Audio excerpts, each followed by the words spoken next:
bamwe no ko bacafata ngo ngabari karakuvanga biyeno byo kudashira ku mastatue abantu birimwo imice myinshi urashaka kudaposta umuntu kubera ko uvuga ati umuryango wanje vraiment ndabona vraiment byo babibi urumva umuntu akanga guposta atari kubera kuvanga ahubwo ari kubera ko yanka imiryango yiwe mu bisanzwe iyo byari bikunda je nari kuba narongoye ya Kenza ego kubera nabonye umenga kubaka biraryoshe ni muminyoze sawa igihe bari bakigamburukira Imana kubera iki batigeze bavyara muga kubera iki bagiye kuvyara bamaze kugambanira Imana jewe rero nibaza yuko vyose uravye bijya bintu ngene biba bimeze vraiment hana bijya kimana ushigikira kwe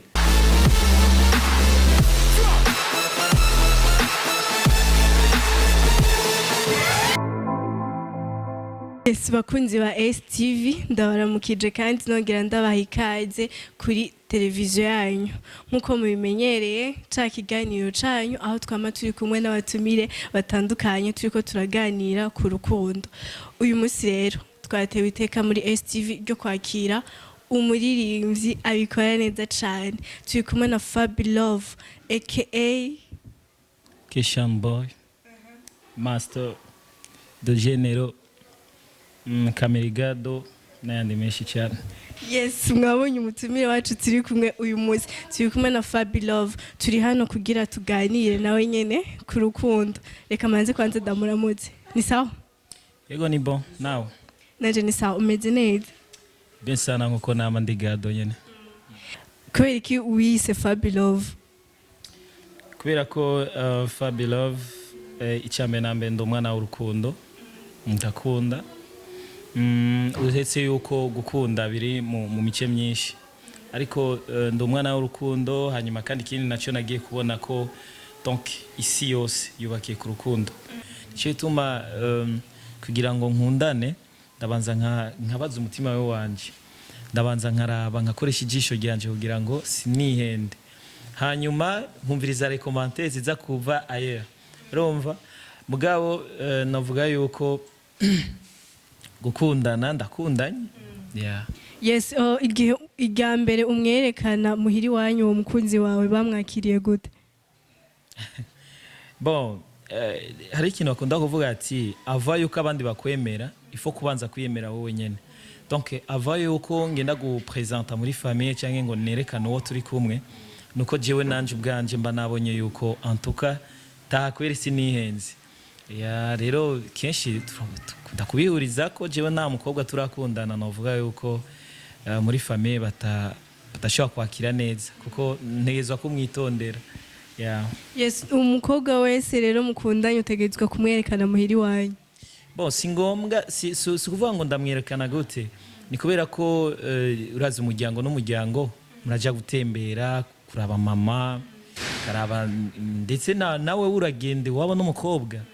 ugatembera famille donc bamubona mwene uko sinzi ko ariko twovyita présentation donc bamubona muri ubwo buryo naho bakambona muri ubwo buryo ntibiryoshe kwiyiba biyano vyo kwiyiba ubwo mugenda hariya mwana gutelefona kunuze biya ntibiryoshe vraiment ariko iyo biciye mu mategeko uravuga ati bana ikiribwa canje kirenga urumva uvuga ati ikiribwa canje kirenga aho ndagishakira hose nta kibazo so rero usanga ibintu kandi nta kwiba kiba kirimo nta cyaha kiba kirimo ntaki ya ariko mugabo jewe hari kibazo nama nimviriye ico kibazo nama nakiyumvire mugaje kika bon sinzi baravuga yuko gusambana ari icyaha vuga gusambana ivyo biranditse no muri Bible yuko ari icyaha sasa iyo umaze kugira mariage donc bijya mukora su gusambana none oya bijya bikiri icyaha kuko urumva muba mubifitiye uburenganzira muba mwarahezagiwe na leta ibibizi ko mubikora n'Imana ibibizi ko mubikora bose baba babizi ko mubikora ariko ndakubaza zirya position mukora kujya kuntu mugira bijya vyose urabibona ese urabona bijya ibintu kwere ko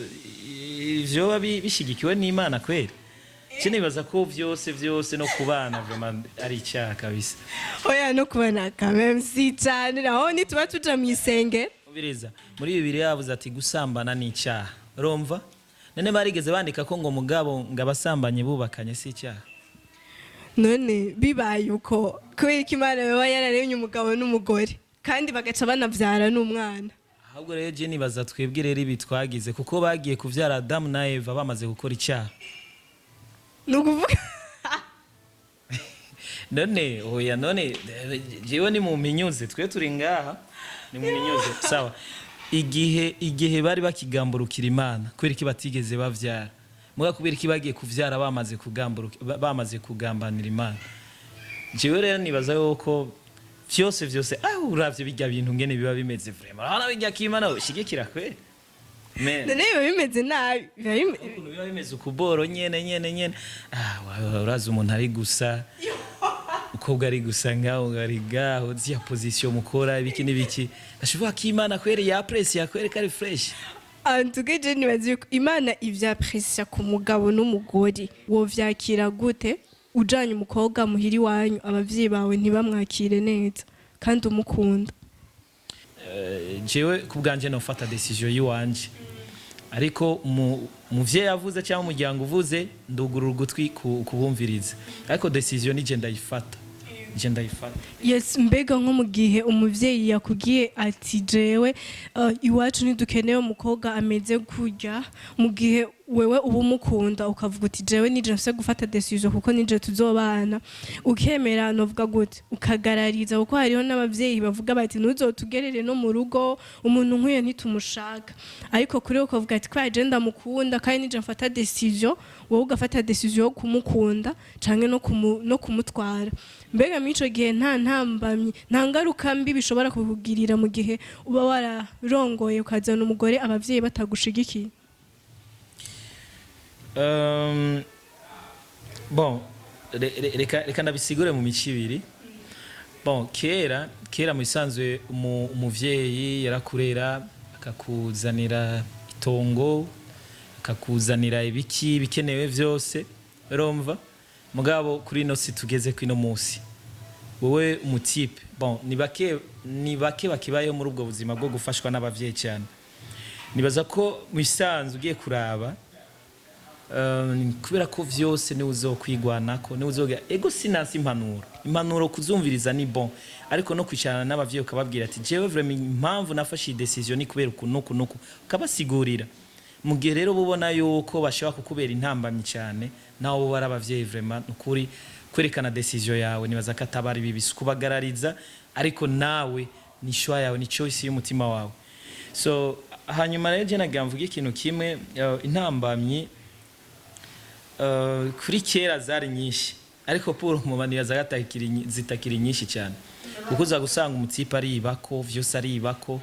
rero usivye ahubwo ko uwo mwana cyangwa uwo muhungu cyangwa uwo mukobwa ari usanga ko baragerageza no gufasha n'uwo muryango cyangwa abo bavyeyi novuga yuko gufata decision ubu biroroshye gusumba kera yakubwira ati okay utabikoze udatwaye umwana wa naka sinzoguha ibi nibi nawe wararaba kudakorega ugo rubanza ukavuga ati bana nta kundi nta yindi shwa gacuhitamo ivy'abavyeyi ushatse kuvuga rero uti jewe ndamutwaye bakamwanka naho batoduhezagira je no kwemera nkamutwara mugabo kubera mba ndamukunda ego je no bikora kubera ko misanzwe nabo nyene kugira bubakane ntibaba baratubwireza histoire zabaye rero nibaza yuko sibo bonyubakira nkuko nanje abari je mba narifatiye iyo decision yo kuvuga ati ubu harageze yaho nzana umukunzi wiwanje harageze yaho ndongora harageze yaho nuba kugwanje nibaza yuko iyo decision nije mba narayifashe sibo bayifatira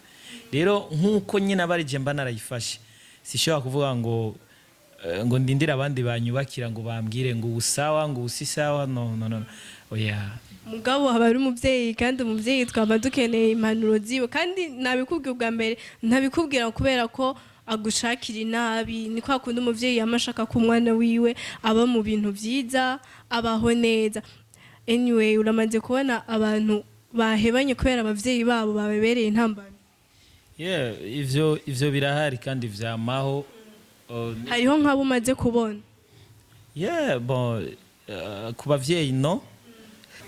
Yes, mbega nka wewe nk'ikintu wohanura abajeune bageze kubaka mugabo batinya gufata decision y'uwo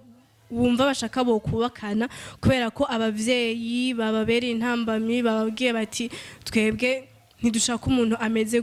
kurya nk'impanuro woha abandi bahungu batinya gufata decision canke abakobwa kubera atinya abavyeyi. Yes, yoba nk'iyi. Jewe nababwira ikintu kimwe bisanzwe shwa ni wewe, choice ni wewe, uwo muzobana n'uwi wawe, donc ikizoba cyose n'urugo rwawe. So novuga rero ati ikibi gusa cya mbere no guhuruduka gufata decision utabanje kubaza umutima wawe. Ubanza urabe kwanza uwo muntu mugiye kubakana, sivyo? Banza ugendereze urabe kwanza ivyo abavyeyi yuko ivyo bakora kubwira cyangwa umuryango wawe kari ivyo cyatari ivyo, hanyuma icyo ubona yuko gishobora kuba ari ikintu mushaka kuganira n'abavyeyi kuri ivyo bakora kubwira, mugende mwicarane mu kiganire ko urabe, ariko decision ize kuva iwawe, ariko nawe wanuje umutima wawe. Navuga kari cyane abenshi nuko bagenda gufata decision akavuga ati jewe abavyeyi banje baravuga ibi nanjye sishobora kubwira ku vy'abavyeyi, agafata decision brutalement. Ariko iyo mugiye mukicarana mukaganira bakumva decision yawe bafuma bakubwira ati okay nta kundi genda, mugabo kumva yuko nabo wabasiguriye. So rero novuga rero ukwicarana nico coba gikuru, na cyane cyane iyo hageze yuko ushobora gufata decision. Yeah. Yes, mwumvise impanuro Fabelove atanze ku bakunzi ba STV n'abariko baradukurikirana uyu munsi. Reka ndagushimire cyane kubona washimye ko tuganira no kugira ico uterereye urundi rwaruka. Murakoze cyane namwe STV. Nibazo yuko Fabelove benshi bamumenyereye nk'umuntu atavuga ibintu by'urukundo, umuntu w'umuniga, ariko ndi Fabelove. Iyo love iriko ntimuzi igituma yo yaragiye ko ndi umwana w'urukundo kandi ndabibayemwo. Ni ibintu tubona rero, nibazo yuko twese turakunda rero kuba nje gutanga kino kiganiro nuko natanze ibindi nyene nuko ndabibayemo. So hanyuma mwakoze cyane namwe. Yes, turabashimiye rero namwe mwese mweko muradukurikirana, mubandanye mubana natwe ibiganiro byinshi byiza tukama tubibategurira inyuma, mubandanye mudukurikirana kandi mugira ibihe byiza muri hose.